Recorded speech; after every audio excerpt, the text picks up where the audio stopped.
예수 그리스도는 우리의 빛이십니다. 예수 그리스도는 우리의 생명이십니다. 예수 그리스도는 우리의 구원자이십니다. 이것을 믿으십니까? 요한복음 8장 12절에서 예수님은 이렇게 말씀하셨습니다. 나는 세상의 빛이니 나를 따르는 자는 어둠에 다니지 아니하고 생명의 빛을 얻으리라. 오늘도 주님의 말씀 안에서 생명의 빛을 얻으시는 우리 모두가 되시기를 축복합니다. 오늘 본문 누가복음 11장 33절부터 36절까지는 빛에 관해서 전해주고 있습니다. 특별히 34절은 내 몸의 등불은 눈이다 라고 말해주고 있습니다. 우리가 눈을 통해서 빛을 볼 수 있고 사물을 파악할 수 있듯이 오늘 본문 속에서 눈이라는 것은 예수 그리스도께서 하신 일을 직접 목격하고 그것을 통해서 우리가 예수를 고백할 수 있도록 이끄는 힘이 되는 원동력을 이야기하고 있습니다.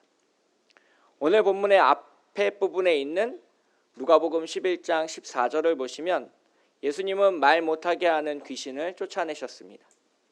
하지만 사람들은 그런 예수님을 의심하고 폄하했습니다. 14절 15절을 보시면 예수께서 한 말 못하게 하는 귀신을 쫓아내시니 귀신이 나가매 말 못하는 사람이 말하는지라. 무리들이 놀랍게 여겼으나 그 중에 더러는 말하기를 그가 귀신의 왕 바알세불을 힘입어 귀신을 쫓아낸다라고 말하는 장면이 나옵니다. 놀라운 기적을 목격했지만 예수님이 하나님의 아들로서 하나님의 능력을 가지고 기적을 베풀었다라고 말하기는 싫고 그래서 그 기적을 귀신의 왕 바알세불의 일이라고 폄하하는 그러한 사람들의 모습을 우리는 목격할 수 있습니다. 사실 예수님께서 기적을 베푸시는 목적은 상당히 단순합니다. 하나님의 나라가 왔다는 것을 눈으로 직접 보여줄 수 있게 하고 그 하나님의 나라를 믿을 수 있게끔 우리에게 인도하시기 위함입니다. 말할 수 없는 사람이 다시 말을 할 수 있게 되고요. 들을 수 없던 사람이 다시 들을 수 있게 되고 걸을 수 없던 사람이 다시 걸을 수 있게 되는 것은 다 하나님 나라와 복음과 관련된 사건입니다. 우리가 눈을 떠야 하나님의 나라를 온전히 볼 수 있고요. 예수님의 형상을 눈으로 볼 수가 있습니다. 우리의 귀가 열려야 주님의 음성을 들을 수 있고 예수 그리스도의 말씀을 분별할 수 있다는 겁니다. 또한 우리가 온전히 걸을 수 있어야 다른 사람들에게 다가가서 주님의 말씀을 전할 수도 있고 다른 사람들을 위로해 줄 수도 있는 힘이 있기 때문에 성경에서는 특별히 말 못하는 자, 걷지 못하는 자, 보지 못하는 자를 치유하는 것에 집중하고 있는 것을 우리가 볼 수 있습니다. 그래서 그 기적을 경험한 사람들은 예수님을 자신의 구주로 고백하게 되고 하나님의 아들로 고백하게 되고 더 나아가 다른 사람들에게 가서 온 동네방네를 돌아다니면서 예수가 하나님의 아들이라고 전파할 수 있게 되는 겁니다.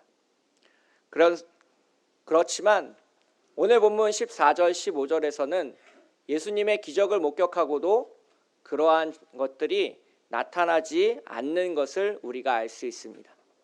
오늘 본문 속에서는 다른 기적 이야기에서는 빈번하게 나오고 있는 것들 두 가지가 나타나지 않습니다. 그중 첫 번째는 많은 사람들이 하나님께 영광을 돌리지 않는다는 겁니다.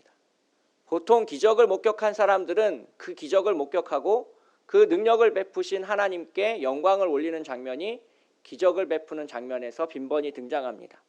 하지만 오늘 본문 가운데서는 많은 무리들이 그것을 목격했음에도 불구하고 하나님께 영광을 돌리는 장면이 없습니다.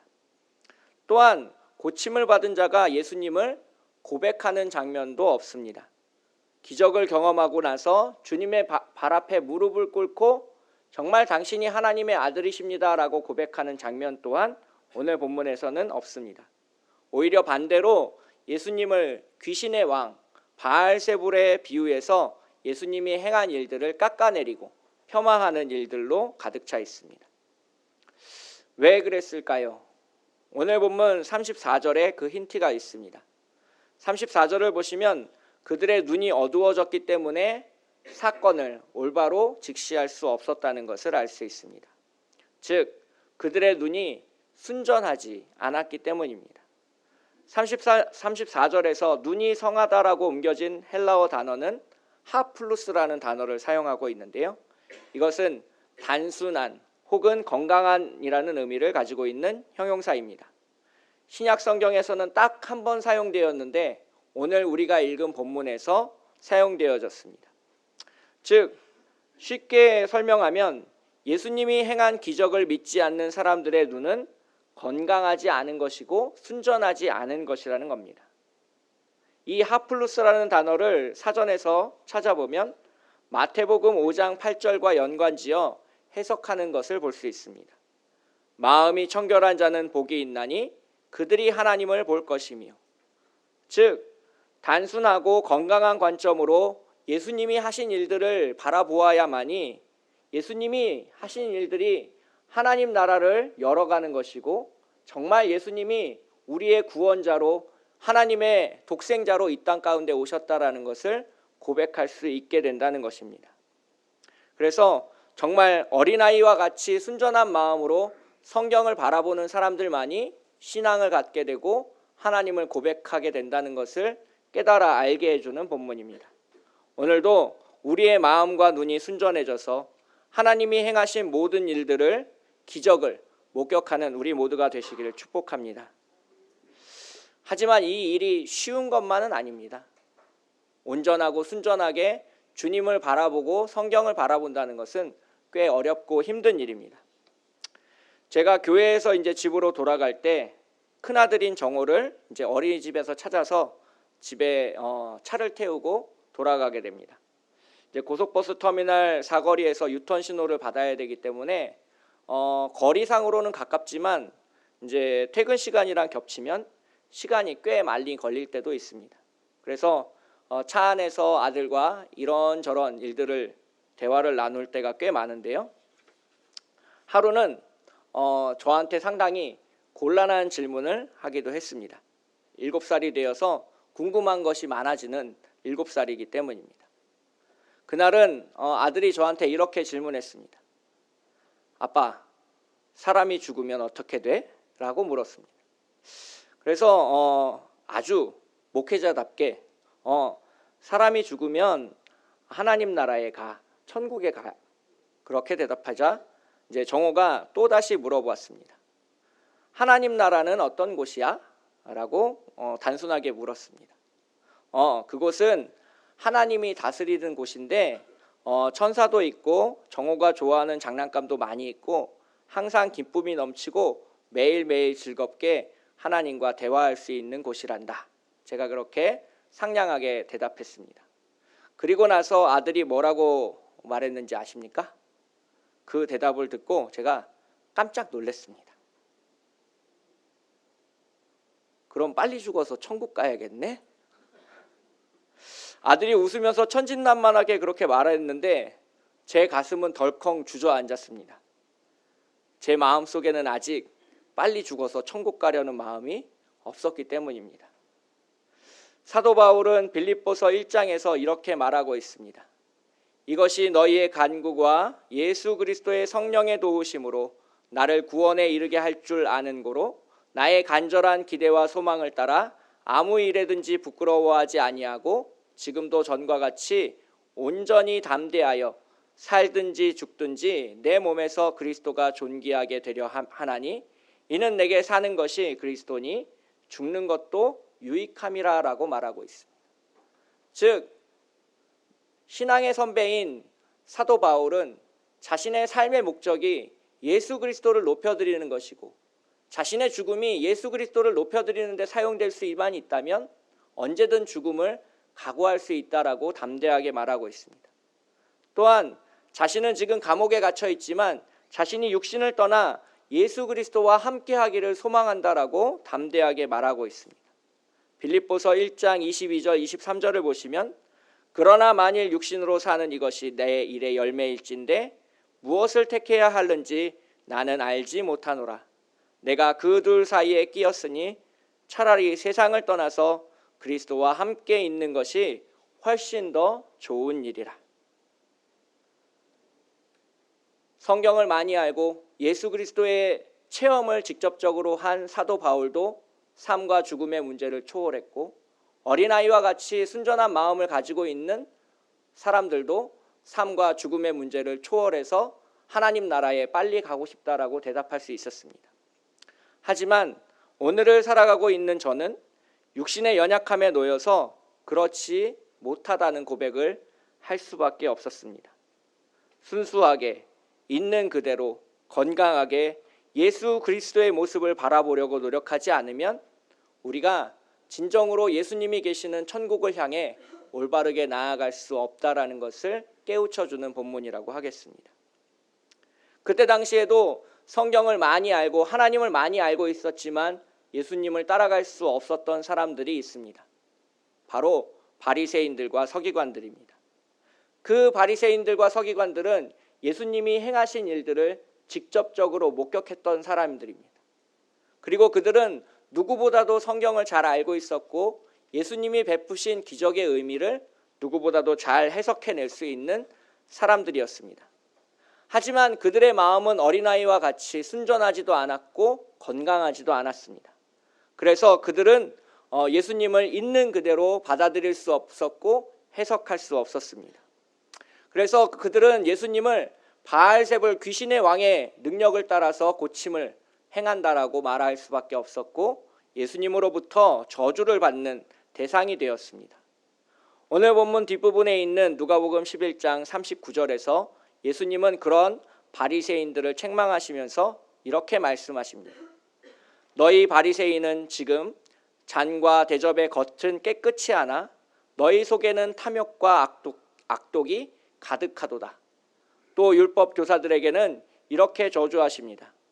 화 있을진저 너희 율법 교사여, 너희가 지식의 열쇠를 가져가서 너희도 들어가지 않고 또 들어가고자 하는 자도 막았느니라라고 저주하고 있습니다. 즉 오늘 본문 가운데서 눈이 나쁜 사람들은 예수님을 바라보지만 온전히 바라볼 수 없는 사람들을 이야기하고 있습니다. 바로 그 대표자들이 바리새인들과 서기관들입니다. 34절에서 눈이 나쁘다라고 표현된 헬라어는 포네로스라는 단어인데요. 29절에서 악한 세대라고 표현할 때 그 악한과 어근이 같은 단어입니다. 다시 말하면 눈이 나쁘다는 말을 눈이 악하다라는 말과 바꾸어 읽어도 본문의 의미가 충분히 통한다는 것입니다. 어떤 의도를 가지고 예수님을 바라보려는 사람, 있는 그대로의 예수님을 말하고 고백하기보다는 자기가 가지고 있는 정치적 사회적 이익을 관점에서 바라보고 그 사람을 평가하는 사람, 그 사람들의 눈이 악한 사람들이고 그 눈이 악한 사람들은 몸도 어두워질 것을 예수님께서는 분명히 경고하고 있습니다. 제가 한 달 전에 마태복음 5장 13절부터 16절을 가지고 세상의 빛이라는 제목으로 설교했었는데 혹시 기억나십니까? 기억 안 나셔도 괜찮습니다. 우리가 세상의 빛이라고 말할 때 거기에는 세 가지 의미가 담겨져 있다라고 말씀드렸습니다. 첫 번째는 빛을 통해서 우리가 생명을 더해야 된다는 것입니다. 두 번째는 빛으로 어둠을 물리쳐야 한다라고 말씀드렸습니다. 세 번째는 빛을 통하여 하나님 나라를 볼 수 있게 해야 한다라고 말씀드렸습니다. 그래서 오늘 우리가 하나님 나라를 볼 수 있게 되는 것은 우리 마음속에 있는 등불이 밝아져서 주님을 있는 그대로, 성경을 있는 그대로 단순하게 받아들여 아멘에 이르게 되고 주님의 말씀을 우리 안에 수용하게 될 수 있는 기적이 펼쳐진다는 겁니다. 오늘 본문 36절을 보시면 내 온몸이 밝아 조금도 어두운 데가 없으면 등불의 빛이 너를 비출 때와 같이 온전히 밝으리라라고 예수님께서 말씀하십니다. 오늘 본문 36절에서 나타나는 이 등불의 빛은 예수 그리스도 자신을 의미하고 있습니다. 요한복음 12장 35절 36절을 보시면 예수께서 이르시되 아직 잠시 동안 빛이 너희 중에 있으니 빛이 있을 동안에 다녀 어둠에 붙잡히지 않게 하라. 어둠에 다니는 자는 그 가는 곳을 알지 못하느니라. 너희에게 아직 빛이 있을 동안에 빛을 믿으라. 그리하면 빛의 아들이 되리라. 이 말씀은 우리도 예수 그리스도처럼 밝게 빛나며 살아가도록 노력해야 된다는 것을 의미하고 있습니다. 우리의 마음도, 우리의 행실도, 우리의 삶도 그 어떤 사람이 보기에도 부끄러울 것이 없고 숨길 것이 없고 감출 것이 없을 만큼 투명하고 아름다워질 때에 우리는 주님과 같이 빛의 자녀로 불릴 수 있는 귀한 주님의 동역자가 될 수 있다는 것입니다. 그래서 우리는 스스로 어둠을 물리치려고 노력하고 우리 안에 예수 그리스도를 아는 빛을 가득 채우려고 노력하지 않으면 희미해지고 어두워져가는 우리 자신의 영을 바라보게 되고 그 결국은 예수를 잃어버리게 되는 종말에 이르게 된다는 것을 의미하고 있습니다. 그 종말의 끝을 잠언 4장 18절 19절에서는 이렇게 얘기하고 있습니다. 의인의 길은 돋는 햇살 같아서 크게 빛나 한낮의 광명에 이르거니와 악인의 길은 어둠 같아서 그가 걸려 넘어져도 그것이 무엇인지 깨닫지 못하느니라. 의인의 길, 광명의 길, 빛의 길을 걸으시는 참빛교회 교우들이 되시기를 축복하겠습니다. 오늘 본문 누가복음 11장 33절 36절을 살펴보면서 두 가지를 말씀드렸습니다. 첫째, 순전한 눈으로 예수를 바라보자. 깨끗한 눈으로 성경을 읽으면 구원에 이르게 되지만 나쁜 눈으로, 악한 눈으로 성경을 읽으면 이단 사이비에 빠지게 되어 있습니다. 오늘을 살아가고 있는 현대인들에게 적용하면 있는 현실 세계를 바라볼 때 있는 그대로 깨끗하고 투명하게 볼 수 있도록 우리가 노력해야 된다는 겁니다. 어설픈 선입견을 가지고 바라보면 문제를 온전하게 파악할 수 없다는 겁니다. 의사가 어떤 질병을 머릿속에 그려놓고 진단을 하게 되면 바로 옆에 암덩어리가 있어도 발견하지 못하게 됩니다.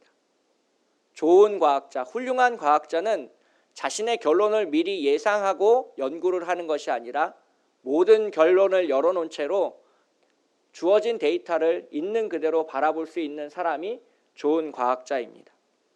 그래서 우리는 세상을 있는 그대로 투명하게 바라보고 그 안에서 문제를 해결하려고 노력하고 그 안에 우리 그리스도인이 할 수 있는 일이 무엇인가를 찾아야 한다는 것입니다. 두 번째는 자기 자신 안에 어둠이 없는지 항상 살펴야 한다는 것입니다. 어린 시절에는 연탄 보일러를 사용했었는데요. 집집마다 불이 꺼지지 않게 하려면 새벽에 일어나서 그 연탄을 갈아야 했습니다. 새벽에 어머니가 일어나셔서 제일 먼저 하시는 일은 연탄 보일러 제일 밑에 있는 재를 꺼내고 나서 새 연탄을 제일 위에 올려놓는 일이었습니다.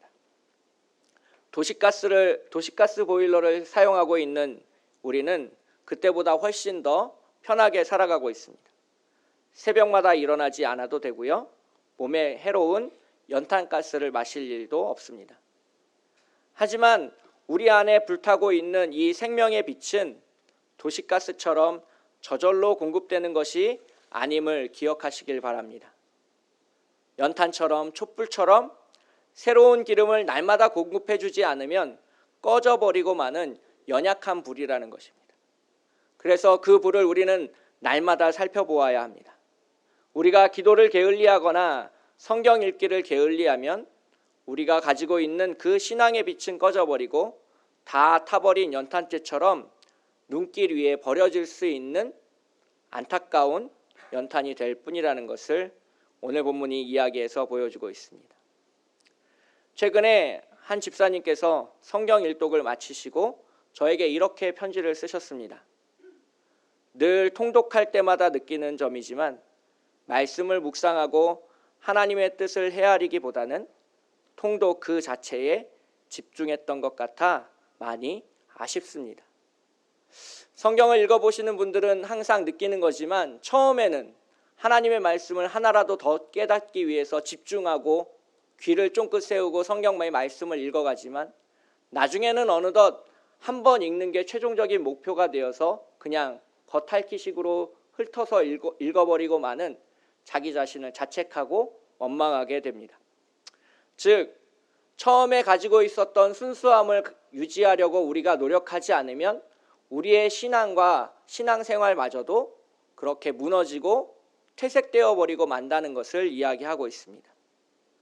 하나님의 말씀을 사모하고 읽고 해석하고 그 열정을 가지고 노력했었던 사람들이 그때 당시에 바리새인들과 서기관들입니다. 그들도 처음에는 순수한 마음으로 성경을 읽고 해석하고 삶에 적용했습니다. 하지만 시간이 지나고 나서 그 순수했던 마음이 약해져 탐욕이 생기고 그로 인해서 나쁜 마음과 나쁜 눈으로 예수님을 바라볼 수밖에 없었다는 것입니다. 저는 오늘 한국교회를 바라보면서 바리새인들처럼 나태해져 가는, 바리새인들처럼 굳어져만 가는, 서기관들처럼 악해져만 가는 것 같아서 안타까움을 금할 수 없습니다.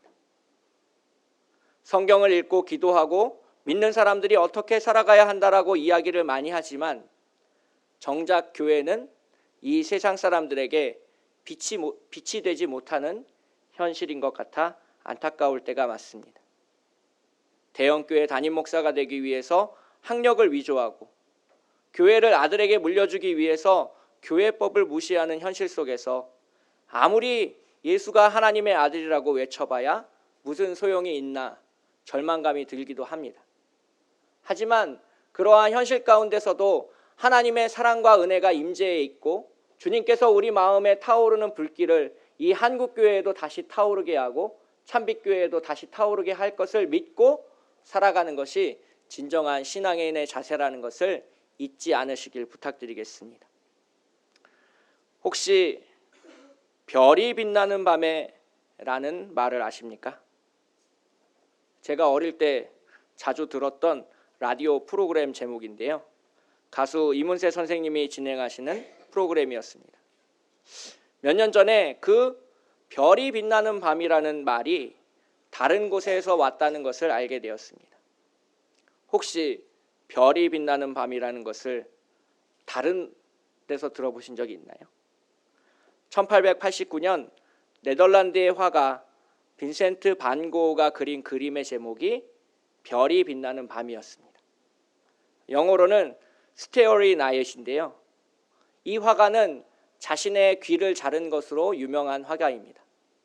자신의 귀를 잘랐을 뿐만 아니라 귀가 잘려진 자신의 모습을 거울로 바라보면서 자화상을 그린 것으로 유명한 화가입니다. 그런 화가로만 알고 있었는데 그의 자서전을 읽어보고 나서 그가 매우 신실한 그리스도인이었고 그가 목사가 되려고 한때는 노력했었던 사람이라는 것을 알게 되었습니다. 그리고 그가 목사가 되기를 포기하고 나서 그린 그림 중에 하나가 별이 빛나는 밤이라는 것을 알게 되었습니다. 인터넷에서 별이 빛나는 밤이라는 글을 치게 되면 빈센트 반 고흐의 파란색 그림 그리고 노란 별이 반짝이는 그림을 찾아서 보실 수 있습니다. 그 그림은 밝고 빛나는 별과 어둡고 컴컴한 마을이 아주 대조적으로 보여지고 있는 그림입니다. 마을의 중앙에는 마을 집집마다 불이 켜져 있고 교회가 있습니다. 그 교회는 그 마을에서 가장 큰 건물이고 가장 높은 첨탑을 가지고 있는 건물이었습니다. 하늘에는 밝게 별들이 빛나고 있지만 그 마을은 어둡침침하고 어두운 풍경을 비추고 있습니다. 각 집집마다 작은 불빛이 새어나오고 있지만 마을을 환하게 밝힐 정도로 빛나고 있는 빛은 아니었습니다. 그 마을에서 가장 빛나야 될, 그 마을에서 예수 그리스도의 빛을 선포해야 될 교회는 그 그림에 있는 건물 중에서 가장 어두운 색으로 채색되어 있습니다. 그 교회의 창문은 검은색으로 칠해져 있고 그 교회만이 빛을 발하지 못하는 상황을 그림으로 그려서 보여주고 있습니다. 세상의 빛으로 선포해야 될 교회, 가장 높은 곳에서 주님의 빛을 뿜어내야 될 그 교회가 아무런 빛을 보여주지 못하는 그림이 바로 별이 빛나는 밤이라는 빈센트 반 고흐의 그림입니다. 그 그림이 오늘을 살아가고 있는 한국교회의 현실과 너무나도 많이 닮은 것 같아서 마음이 많이 안타까운 마음으로 그 그림을 바라볼 때가 있습니다. 주님이 찾아오셔서 교회를 밝게 빛나게 해주시기를 원하는 그 고우의 간절한 기도의 마음을 그 그림 속에서 읽을 수 있었습니다. 하나님이 찾아오셔서 교회를 다시 빛나게 하시고 주님이 이 땅 가운데 오셔서 그 교회를 노란색의 빛으로 가득 채우시길 원하는 고우의 기도의 마음, 그리고 한국 교회를 고발하는 그러한 마음을 오늘 우리는 가져야 할 것 같습니다. 우리는 빛나야 합니다. 이 서초구에서 교회로, 그리스도인으로, 하나님의 자녀로 우리는 빛을 내야 합니다. 그 빛을 내기 위해서 우리는 건강하고 투명하고 단순해야 합니다. 어떤 나쁜 마음을 가지고 빛을 발하려고 해서는 안 됩니다. 그리고 우리는 주님 안에서 우리의 마음속에 있는 그 등불이 꺼지지 않았는지 연탄재를 살펴보는 마음으로 날마다 우리 마음을 살펴보고 주님 앞에 고백하고 회개해야 한다는 것입니다.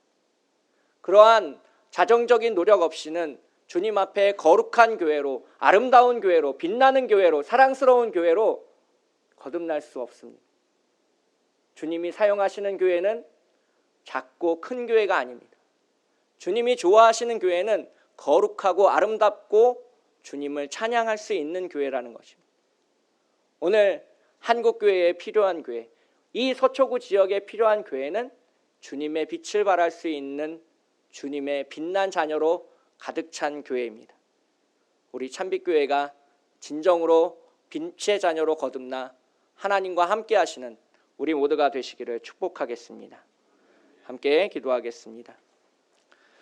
사랑의 하나님 아버지, 주님만을 온전히 바라보게 인도하여 주시옵시고, 아버지 하나님께서 창조하신 우리 속의 마음속의 빛을 꺼지지 않고 퇴색되지 않고 희미해져가지 않고 이 세상에 발할 수 있도록 인도하여 주시옵소서.